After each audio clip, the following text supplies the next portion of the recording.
Well, there are hundreds of families here in Indiana waiting for the state to issue death certificates. I-Team 8 learned that the health department's new system, which is supposed to simplify that process, is actually having some issues. Yeah, last week I-Team 8's Richard Essex told you about the impact it had on one family.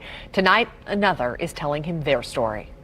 The new Indiana State Department of Health website to issue death certificates is called Drive. Funeral directors and doctors must both register online for the system to work properly. And if the system is working properly, a death certificate should be issued within 48 hours. Francis and Peggy met in the late 1960s. They married in 1968, and 2 years later, he was drafted and sent to Vietnam. When he returned, he went to work for General Motors, where he retired. Peggy spent most of her career working for a local school district.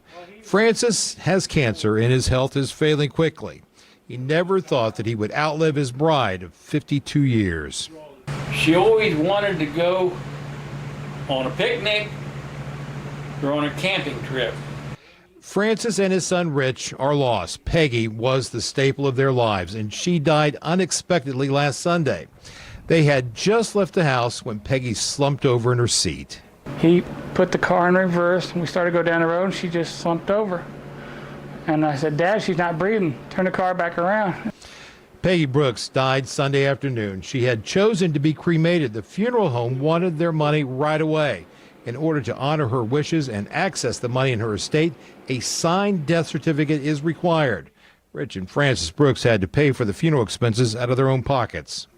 There's people hurting like us. I know there's more people hurting than us, and we just need that death certificate signed. You should postpone people's funeral arrangements and everything else, cremations, obituaries, and threaten that kind of thing by holding up the death certificate from being signed. The funeral director is registered with the new Drive system. Rich Brooks says that he watched the doctor go online and register that afternoon. The funeral director and the doctor must both sign the death certificate, but Brooks says the system isn't working, and he was told it could be 2 weeks or longer before they get a proper death certificate. I don't understand why they, in a time of a pandemic with so many deaths, they implement a system that they don't know how to operate and then leave us all hanging. And it ain't just us.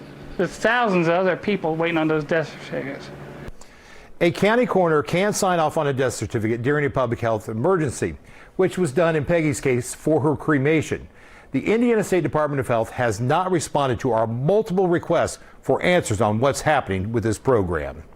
In Indianapolis, Richard Essex, Wish TV, wishtv.com, and follow us on Facebook.